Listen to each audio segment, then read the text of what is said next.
जिनेन्द्र वन्दे तु सर्वसिद्धे ध्रुवे ममलमणोवमं गदिं पते वोच्छामि समय पाहुड मिणमो सुध केवली भणिदम। पंच परमेष्ठी भगवान की जय हो। समयसार जी महान ग्रंथादिराज में सर्व विशुद्ध ज्ञानाधिकार चल रहा है। हम पढ़ रहे हैं ज्ञानी और अज्ञानी जीव में किस प्रकार का अंतर होता है। ज्ञानी जीव जो अपनी आत्मा का अनुभव कर रहा है वह किसी भी प्रकार से न करता है न भोगता है, क्योंकि जो आत्मा के अनुभव में तल्लीन हैं उन्हें बाह्य पदार्थों से क्या काम। वह न उन कर्मों के फल को करने वाला है, कर्मों को करने वाला है, न उसके फल को भोगने वाला है। वह तो मात्र ज्ञाता दृष्टा है। किस प्रकार ज्ञाता दृष्टा है वही बात आचार्य भगवान अगली गाथा क्रमांक 342 में बता रहे हैं। देखते हैं। णविको वदिण विवेददि णाणिकं मायि बहुपयारायि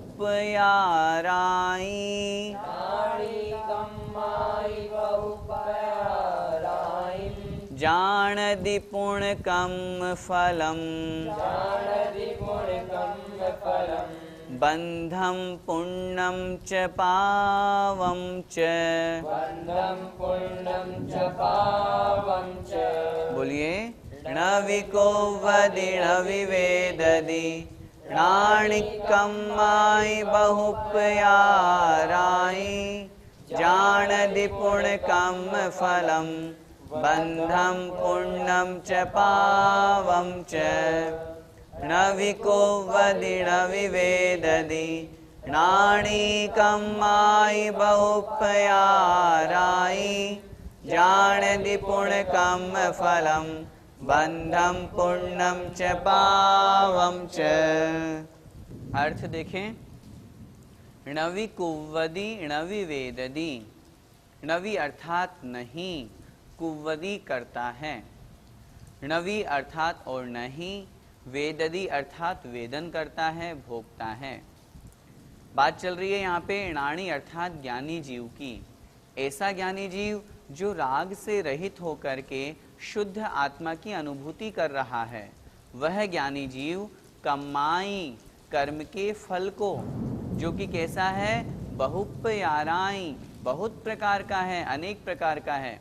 मुख्यतया पुण्य और पाप रूप है, शुभ अशुभ रूप है, लेकिन इस प्रकार और असंख्यात भेद इस कर्म के फल के बन जाते हैं।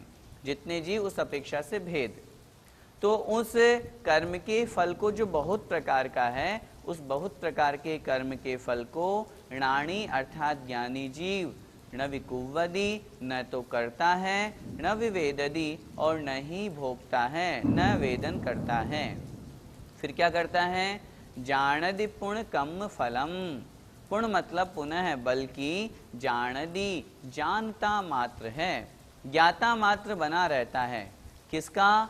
कम फलम कर्मों के फल का, बंधम कर्म बंध का, पुण्यम च पावम च और पुण्य और पाप को, पुण्य को पाप को, कर्म के बंध को, कर्म के फल को मात्र जानदि जानता मात्र है। उन कर्मों के फल को, बंध को, पुण्य पाप को वह करता नहीं है, भोगता नहीं है। आचार्य भगवान इस गाथा में यह समझाने का प्रयास कर रहे हैं, जो ज्ञानी जीव होता है, जो हमने पिछली ज्ञानशाला की कक्षा में भी पढ़ा था, अज्ञानी और ज्ञानी में जो अंतर होता है, अज्ञानी जीव तो उस अभव्य की तरह कितना भी समझाया जाए, कितने भी शास्त्र पढ़ाए जाएं, तो भी वह अपना आत्म कल्याण नहीं कर पाता, वो कर्म के फल को नहीं छोड़ पाता, इसीलिए उसे अज्ञानी कहा है। लेकिन जो ज्ञानी जीव होता है वह कर्मों के फल को सिर्फ जानता मात्र है, उनके प्रति वह राग द्वेष नहीं करता। जैसा कि पहले भी कहा गया है, शुभ कर्म के फल में सुख रूप अनुभूति होना, अच्छा लगना, अशुभ कर्म के उदय में, असाता आदि के उदय में दुख रूप अनुभूति होना, दुख का अनुभव होना, ये अज्ञानी अवस्था वाले जीव की कथा है। ज्ञानी जीव तो आत्म स्वरूप में लीन है, उसे इस तरह सुख दुख का, शुभ अशुभ कर्म के फल का, पुण्य का पाप का, इनके फल का, इनके बंध का उसे अनुभव ही नहीं होता। वो तो करता ही नहीं है, वो तो सिर्फ आत्म आराधना कर रहा है, आत्मा में लीन है, इसके अलावा उसे और कुछ नहीं सूझता। इसलिए उस ज्ञानी जीव की यहाँ पर बात चल रही है। एक बार फिर से गाथा का अर्थ देखें। न विकुवदी, न तो करता है, न विवेददी, और न ही भोगता है, अर्थात वेदन करता है, अनुभव करता है। कौन? राणी अर्थात ज्ञानी जीव। किसको नहीं करता, किसको नहीं भोगता? कम्माई बहुप्याराई। कम्माई मतलब कर्मों के फल को। कैसे कर्मों के फल को? बहुप्याराई, बहुत प्रकार के कर्म। 8 प्रकार के हैं, उनकी उत्तर भेद करेंगे। 148 कर्म प्रकृतियां हैं, जीवों की अपेक्षा से भेद करेंगे। असंख्यात प्रकार के कर्म हैं, जैसे कर्म उनके भेद भी असंख्यात प्रकार के। ऐसे बहुत प्रकार के कर्म के फलों को ऋणाणी अर्थात ज्ञानी जीव न तो करता है न भोगता है। न तो उन कर्मों को करने वाला है कि मैं बंद कर रहा हूँ, और न उन कर्मों के फल को भोगने वाला है कि मैं फल भोग रहा हूँ। अपितु पूर्ण जानदी, केवल वह ज्ञानी जीव जानदी, जानता मात्र है। इसलिए कम फलम, कर्मों के फल को, बंधम, बंध को, पुण्यम, पुण्य को, च पावम च, और पाप को, यह जीव मात्र जानदी, जानता मात्र है, इनका कर्ता और भोक्ता नहीं है। यही ज्ञानी जीव की पहचान है। गाथा का भावार्थ देखें। ज्ञानी अनेक प्रकार के कर्मों को न तो करता ही है और न भोगता ही है, परंतु कर्म के बंध को तथा कर्म फल, पुण्य और पाप को मात्र जानता ही है। यहाँ ज्ञानी जीव की बात चल रही है। जो आत्म स्वरूप में लीन हैं, उन्हें बाहरी विकल्पों से कोई मतलब नहीं है। इसलिए जो आत्मा का स्वभाव है जानना, बस जान रहा है, उनके प्रति वो न कर्तृत्व बुद्धि को धारण करता है न भोक्तृत्व बुद्धि को। वो तो उन दोनों से रहित होकर के मात्र ज्ञाता दृष्टा बना हुआ है, वही ज्ञानी कहलाता है। भैया जी, ज्ञानी किसे कहते हैं? जैसा कि गाथा में भी आया है, जो कर्म के फलों को न करता है न भोगता है, वह ज्ञानी कहलाता है। यहाँ पर ज्ञानी से तात्पर्य, हम अध्यात्म शास्त्र पढ़ रहे हैं, द्रव्यान योग का ग्रंथ पढ़ रहे हैं, इसलिए यहाँ ज्ञानी से तात्पर्य है जो आत्म स्वरूप में लीन है, जो स्वसंवेदन ज्ञान से युक्त है, वह ज्ञानी है।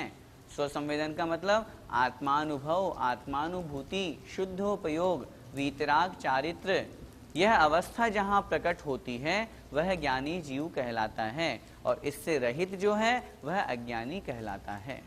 भैया जी, क्या शुभोपयोगी मुनि महाराज ज्ञानी नहीं है? जैसा कि अभी हमने बताया, चूंकि यहाँ पर आध्यात्म शास्त्र की अपेक्षा से जो शुद्धोपयोग में लीन हैं, ऐसे मुनि महाराजों को ही ज्ञानी कहा गया है। यहाँ पर ज्ञान से तात्पर्य है स्वसंवेदन ज्ञान। ज्ञान से तात्पर्य है आत्मानुभव रूप, शुद्धोपयोग रूप जो ज्ञान है, उसमें जो तल्लीन है, उसमें जो लगे हुए हैं, जो ध्यान अवस्था में तल्लीन होकर के मुनि महाराज अपने आत्म स्वरूप में लीन हैं, आत्मा का चिंतन कर रहे हैं, उनकी अपेक्षा से यहाँ उनको ज्ञानी कहा गया है। जो शुभोपयोगी मुनि महाराज हैं, वे इस अध्यात्म दृष्टि से उन शुद्धोपयोगी मुनि महाराज की अपेक्षा से अज्ञानी ही कहे गए हैं। सम्यक ज्ञानी तो है, लेकिन यहाँ जो स्वसंवेदन ज्ञान की बात चल रही है, उस दृष्टि से वे शुभोपयोगी मुनि महाराज अज्ञानी कहे गए हैं। तभी तो उन शुभोपयोगी मुनि महाराज को बार बार आचार्य भगवान कुन स्वामी महाराज यहाँ कह रहे हैं, आप आगे बढ़िए, आप शुद्धोपयोग को प्राप्त होइए, अभी आप अज्ञान दशा में हैं। जब तक आप आत्मस्वरूप में लीन नहीं होंगे, तब तक ज्ञानी नहीं बनेंगे। इसलिए जहाँ पर भी अध्यात्म शास्त्रों की चर्चा की गई है, वहाँ पर उन शुभोपयोगी मुनि महाराजों के लिए बार बार प्रेरित किया गया है और कहा गया है। समय सार जी में भी हमने बहुत स्थानों पर देखा कि आप मुनि तो बन गए, लेकिन इस मुनि व्रत में ही संतुष्ट मत हो, शुभोपयोग में ही संतुष्ट मत हो, और आगे बढ़ो, शुद्धोपयोग को प्राप्त करो, क्योंकि वही केवल ज्ञान और मोक्ष का कारण है। इसलिए शुभोपयोगी मुनि महाराज उस दृष्टि से अज्ञानी कहे गए हैं। भैया जी, ज्ञानी को कर्मों का कर्ता और भोक्ता क्यों नहीं माना? क्योंकि कर्मों को करना और कर्मों को भोगना तो अज्ञानी जीव की परिणति है। ज्ञानी जीव तो जैसा कि अभी बार बार बता रहे हैं आत्म स्वरूप में लीन है, और जब वह आत्म स्वरूप में लीन है तो वह कर्मों का कर्ता कैसे होगा, वह कर्मों का भोक्ता कैसे होगा? क्योंकि वह तो आत्मा का ही करता है और आत्मा का ही भोगता है। आत्मा का आत्मा में स्थिर होकर के आत्मा के लिए आत्मा के द्वारा आत्मा का ही जहाँ ध्यान किया जाता है वह शुद्धोपयोग रूप परिणति, स्वसंवेदन ज्ञान रूप परिणति जहाँ होती है वही ज्ञानी जीव का लक्षण कहा गया है। और इसीलिए ऐसी अवस्था में वह कर्मों का कर्ता कैसे होगा, वह कर्मों का भोक्ता कैसे होगा? यदि उस स्थिति में भी हम उस ज्ञानी जीव की स्थिति में भी उसे कर्मों का कर्ता मानेंगे, कर्मों का भोक्ता मानेंगे, फिर तो कर्म नष्ट कभी होंगे ही नहीं। फिर वह तो बार बार कर्मों को कर रहा है, भोग रहा है, फिर मोक्ष कैसे होगा, फिर आत्मकल्याण कैसे होगा? क्योंकि वो ध्यान अवस्था में लीन है, आत्म स्वरूप में तल्लीन हो गया। बाहर क्या हो रहा है क्या नहीं हो रहा है, मेरे शरीर के ऊपर कोई उपसर्ग कर रहा है, मुझे उससे कोई मतलब नहीं है। आत्म स्वरूप में लीनता जहाँ होती है वहाँ पर न कर्तापन होता है न भोक्तापन होता है। यही तो ज्ञानी जीव की पहचान है। ये जी, यहाँ कर्म के फल को जानने मात्र से क्या तात्पर्य है? यहाँ ज्ञानी जीव की चर्चा है। ज्ञानी जीव के लिए यह तो कह दिया कि वह कर्म का, कर्म बंध का, पुण्य पाप का या कर्म के फल का कर्ता या भोक्ता नहीं है, लेकिन साथ में ये भी कहा है वो उनको जानता है। तो यहाँ जानने से तात्पर्य हमें यह समझना है कि जो आत्मा का स्वभाव है जानना मात्र, बस वो क्रिया वहाँ पर हो रही है। जानने का तात्पर्य ये नहीं है कि वो जानबूझ करके जान रहा है कि मुझे कैसा कर्म बंध हो रहा है, मुझे क्या फल मिलेगा। यदि ऐसा ही करेगा तो फिर वो भोक्ता हो गया ना, फिर तो वह आत्मस्वरूप में लीन नहीं रहा, वहां से च्युत हो गया। जानने से यहाँ तात्पर्य है आत्मा का जो स्वभाव है ज्ञाता मात्र बने रहना, और चूंकि आत्मा है जानना उसका स्वभाव है, इसी स्वभाव को प्राप्त कराने के लिए यहाँ पे कथन किया गया है कि वह जो ज्ञानी जीव है वह कर्म हो, कर्म का बंध हो, कर्म का फल हो, पुण्य रूप हो चाहे पाप रूप हो, इनको आत्म स्वभाव से जानता मात्र है। उनके प्रति न उनका कर्तापन होता है न भोक्तापन होता है। बाहरी अवस्था में कर्तापन और भोक्तापन होता है, आंतरिक अवस्था शुद्धोपयोग रूप परिणति जहाँ होती है, जहाँ पर आत्मा का स्वभाव प्राप्त हो जाता है। आत्मा का स्वभाव है जानना, देखना। यहाँ देखने से तात्पर्य आंख खोल करके देखना नहीं लगाना।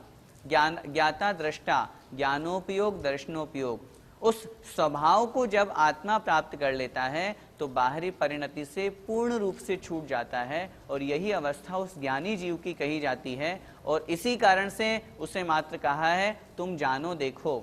आचार्य श्री भी हमेशा अपने उपदेशों में हमारे लिए कहते रहते हैं जानो देखो बिगड़ो मत। बिगड़ने का तात्पर्य है राग द्वेष करना। आत्मा का स्वभाव है ज्ञाता दृष्टा, जानना देखना मात्र, बिगड़ना नहीं है, राग द्वेष नहीं करना। वस्तु है हमारे सामने, ठीक है हमने जान लिया, अब उस वस्तु के प्रति राग क्यों करें? हम क्या करते हैं, अच्छी है तो तुरंत उसके प्रति राग करते हैं, हमें अच्छी नहीं लगी तो हम उसके प्रति द्वेष करते हैं, और वही हमें राग द्वेष संसार में भटकाने का कारण बन जाता है। इसलिए हम समय सार जी महान ग्रंथादिराज पढ़ रहे हैं। मैं आपसे भी पूछना चाहता हूँ इसको पढ़ने के बाद हमारे जीवन में कुछ परिवर्तन आया कि नहीं? यदि हम वैसे ही रागी द्वेषी बने हुए हैं, वैसे ही मिथ्यात्वी बने हुए हैं, तो फिर पढ़ने का क्या मतलब निकला? इसलिए इसको पढ़ करके कम से कम इतना तो हम करें, मिथ्यात्व से दूर हो करके राग द्वेष को कम करने की कोशिश करें। यदि ऐसा करेंगे तो निश्चित रूप से आत्मा का कल्याण होगा ही होगा। संभोगते न करते विधि को कदापि, ज्ञानी समाधिरत हो मुनि वे अपापी। पे पुण्य पुण्य विधि बंधन के फलों को, है जानते न मन हो उनके पदों को। आचार्य भगवान कह रहे हैं जो मुनि समाधिरत ज्ञानी होते हैं आत्मलीन होते हैं वे कभी भी विधि, विधि का मतलब कर्म, उनको न भोगते हैं न करते हैं। पुण्य और पाप इन कर्मों के बंधन के फलों को है जानते, जानते मात्र हैं, इसलिए ऐसे उन ज्ञानी जीव के चरणों में हम नमस्कार करते हैं। इसी बात को आचार्य भगवान अगली एक गाथा से भी समझा रहे हैं, उदाहरण के माध्यम से, कि वे ज्ञानी जीव किस प्रकार जानते मात्र हैं, उनका कर्ता और भोक्ता नहीं होते हैं। देखें अगली 343 नंबर की गाथा। दिट्ठी सयं पीणाणम अकारयं तह अवेदयं चैव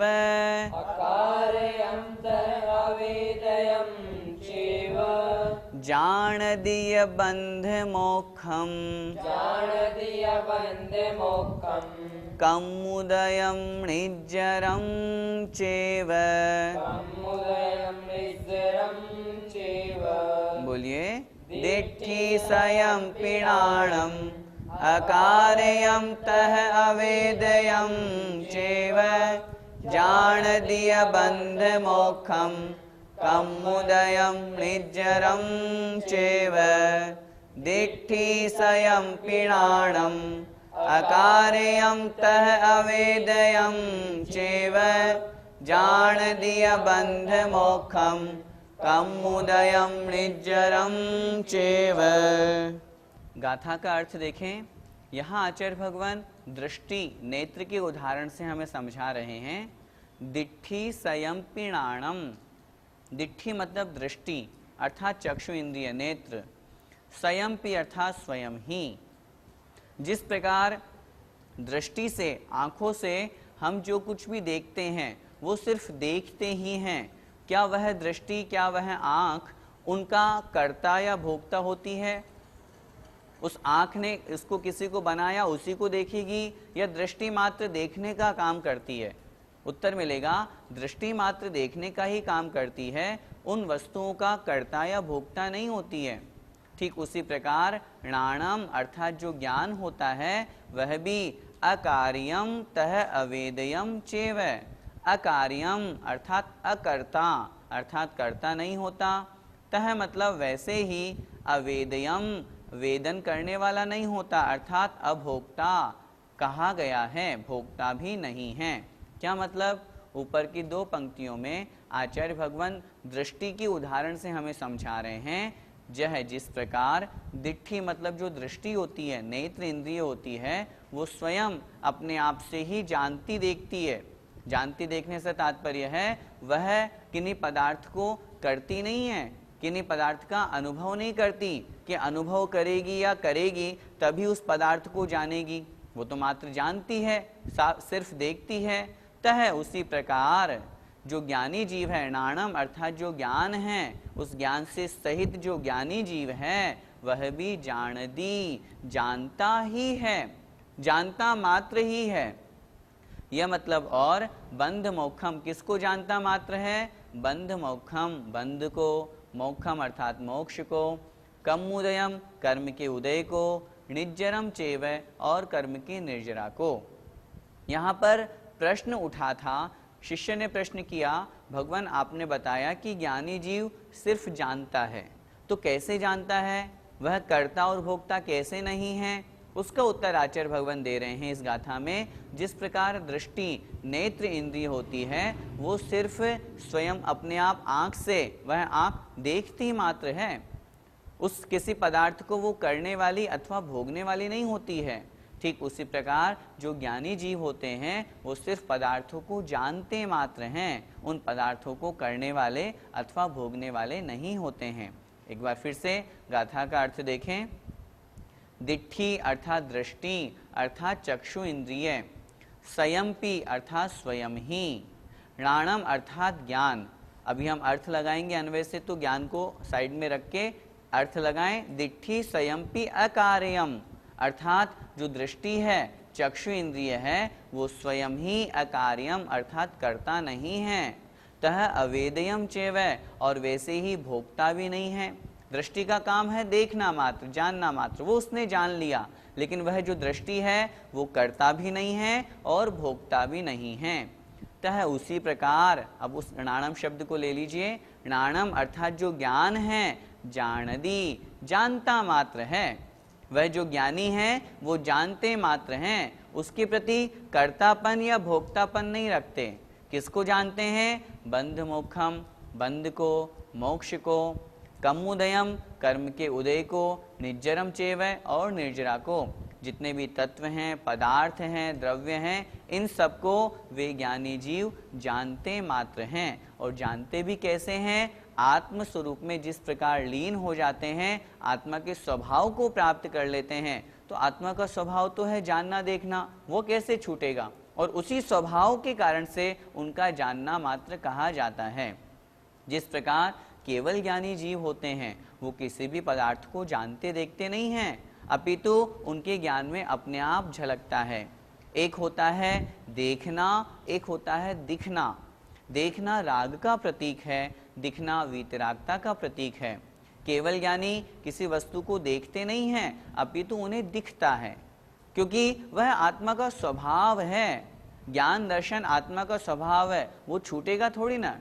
इसलिए आत्म स्वरूप में लीन जो मुनि महाराज होते हैं, उस स्वभाव के कारण से वो इन सब तत्वों को, पदार्थों को, बंध को, मोक्ष को, कर्म के उदय को, उसके फल को, पुण्य पाप, चाहे बंध हो चाहे निर्जरा हो, इन सबको जानते मात्र हैं।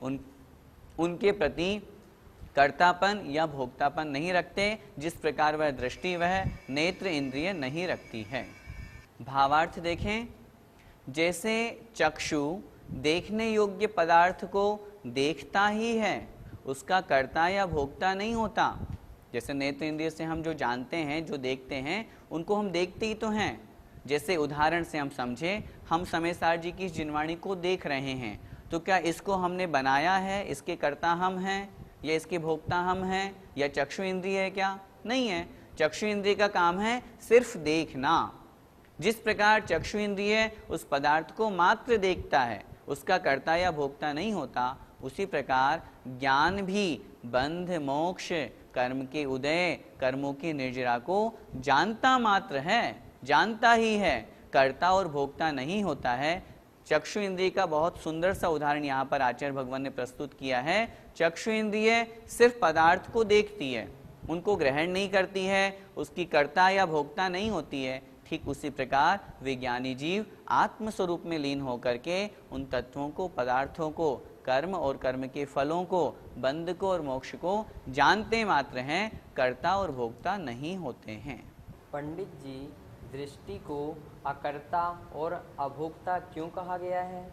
चक्षु इंद्रिय का कार्य क्या है? मात्र देखना। क्या चक्षु इंद्रिय किसी को करने वाला हो सकता है? कर्ता का मतलब करने वाला। क्या चक्षु इंद्रिय किसी का भोगने वाला हो सकता है? वेदन करने वाला होता है क्या? नहीं होता, वह कहलाता है भोक्ता।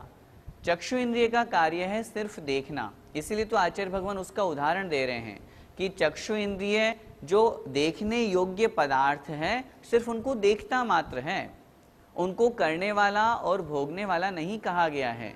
इसीलिए चक्षु इंद्रिय को अकर्ता और अभोक्ता कहा गया है। और उसी चक्षु इंद्रिय के समान ज्ञानी जीव को बताया गया है, वह कभी भी कर्ता और भोक्ता नहीं होता, सिर्फ जानता है। जैसे चक्षु इंद्रिय देखती मात्र है, उसी प्रकार ज्ञानी जीव जानता मात्र है, ऐसा समझना चाहिए। भैया जी, बंध और मोक्ष की प्रक्रिया को जानने मात्र से मुक्ति संभव है?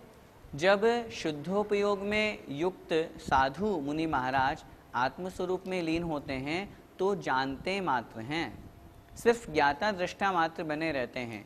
और उसी ज्ञाता दृष्टा बने रहने के कारण से आत्मा में लीन होने से वे मुक्त अवस्था को, केवल ज्ञान को, मोक्ष को प्राप्त करते हैं। लेकिन यदि हम यह विचार करें कि जानने मात्र से बंध को जान लिया, मोक्ष को जान लिया, मैं जीव हूँ ऐसा जान लिया, आश्रवादी तत्वों को जान लिया, तो मोक्ष नहीं मिलने वाला। ज्ञान मात्र से मुक्ति नहीं होती है, ज्ञान के पश्चात चारित्र को भी धारण करना होता है। जब तक चारित्र नहीं आएगा तब तक मोक्ष मार्ग ही नहीं बनेगा, मोक्ष तो बहुत दूर की बात है। इसलिए सबसे पहले तो जाना, जानने के पश्चात आचरण में लाए और फिर आचरण में लाने के पश्चात भी राग द्वेष से दूर होकर के आत्मालीन, आत्मा में तल्लीन रूप जहाँ परिणति होती है, फिर जो हमने जाना था और आचरण में लाए थे उन मुनि महाराज के मूल गुण को भी, उन सामायिक को भी, उस स्वाध्याय को भी छोड़ करके मात्र आत्म स्वरूप का जो ज्ञाता दृष्टा भाव है उसे जहाँ प्राप्त किया जाता है उसी से मुक्ति संभव है। भैया जी, जानने पर राग द्वेष ना हो ऐसा कैसे हो सकता है? ये अज्ञानी जीव की परिणति है, इसलिए हम ऐसा सोच रहे हैं और ऐसा प्रश्न कर रहे हैं कि जानने पर राग द्वेष ना हो। जो ज्ञानी जीव होते हैं वो जानते मात्र हैं, राग द्वेष नहीं करते। हम जैसे जो अज्ञानी जीव संसार में परिभ्रमण कर रहे हैं, राग द्वेष अवस्थाओं में झूल रहे हैं। इस कारण से हम किसी भी वस्तु को जानते हैं, किसी भी वस्तु के बारे में ज्ञान प्राप्त करते हैं, तो यदि वो हमारे लिए अच्छी होती है तो हम उसके प्रति राग करने लगते हैं, यदि हमें अच्छी नहीं लगती तो हम उसके प्रति द्वेष करने लगते हैं। यही तो हम अज्ञानियों की परिणति है, अज्ञानियों की दशा है। इसलिए हमें ऐसा लगता है कि जानने में राग द्वेष तो होगा ही होगा, लेकिन जो ज्ञानी जीव होते हैं, जो बाहर रह कर के पहले बहुत अच्छी तरह से साधना करते हैं, साधना करते करते जब वे ध्यान अवस्था में लीन होते हैं, आत्मा में तल्लीन होते हैं, मात्र ज्ञाता दृष्टा रूप भाव जहाँ प्रकट हो जाता है, ज्ञान जो आत्मा का स्वभाव है वो जहाँ प्रकट हो जाता है, ऐसी स्थिति में उन्हें राग द्वेष नहीं होता। बहुत बार हम देखते हैं ना, आचार्य श्री जैसे संसार में कहा भी गया है, सम्यक दृष्टि जीव को जलते भिन्न कमल है, तो उसका भाव कैसे है? वो सब क्रियाएं कर रहा है लेकिन फिर भी उसका जो लक्ष्य है वो आत्मा की तरफ है। आचार्य श्री को हम कितनी बार देखते हैं, वो हमेशा सब कुछ जान रहे हैं, देख रहे हैं, लेकिन फिर भी राग द्वेष नहीं करते, संग के प्रति भी राग नहीं है, विहार करना हो तो बिना किसी को बताए कर जाते हैं। तो कहने का तात्पर्य है ज्ञानी जीवों की ऐसी ही परिणति होती है। हम जो यह सर्व विशुद्ध ज्ञानाधिकार पढ़ रहे हैं, ये उन्हीं ज्ञानी जीवों की परिभाषा को बता रहा है जो आत्म स्वरूप में लीन है, स्वसंवेदन ज्ञान से युक्त हैं। ऐसे वे ज्ञानी जीव न किसी प्रकार से कर्मों के करता हैं, न किन्हीं कर्मों के फल के भोगता हैं। वे तो मात्र जो उन्होंने पूर्व में कर्म किए थे, उनका कर्म का फल उदय में आ रहा है, झड़ रहा है, उनके प्रति उन्हें कोई राग द्वेष नहीं है, कोई भाव नहीं है, वे तो सिर्फ आत्म स्वरूप में लीन हैं। इसलिए ऐसे जो महान मुनि महाराज हैं, जो शुद्धोपयोगी मुनि महाराज हैं, वे ही यहाँ पर ज्ञानी कहे गए हैं। जय जिनेन्द्र। इस कार्यक्रम के पुण्यार्जक हैं मानक चंद, कमला देवी, राकेश कुमार नीतू, ऋषभ सौम्या एवं Ayushi Musharraf, B123 Sethi colony Jaipur, Premchand Vijay Lakshmi Ajmera Jaipur, Ashok Rajlakshmi Pandya Jaipur, Sunil Renu Kasliwal New Delhi. Shri Parasnath re rolling mills limited, Durgapur 1, Bardhaman Paschim Bangal. Amita Jain, wife of Anil Kumar Jain, Sangeeta Jain, wife of Vipin Kumar Jain, Pushpa Jain, Rajesh Jain, Meenu Jain, Megha Jain एवं मनन जैन, 1339 कृष्णा गली, चांदनी चौक, दिल्ली। शशिबाला जैन, श्रेयांश कुमार जैन, अनुपमा जैन, शरश जैन, शची जैन, चेतन जैन एवं अस्मित जैन, 54B, नवीन नगर, सहारनपुर, उत्तर प्रदेश। श्री जनार्दन प्रसाद जी, श्रीमती पतंती देवी, मुकेश कुमार, साक्षी, ईशा, हितार्थ, मोना खंधार, किशोर भाई, सुषमा बेन, परिमल भाई, अहमदाबाद।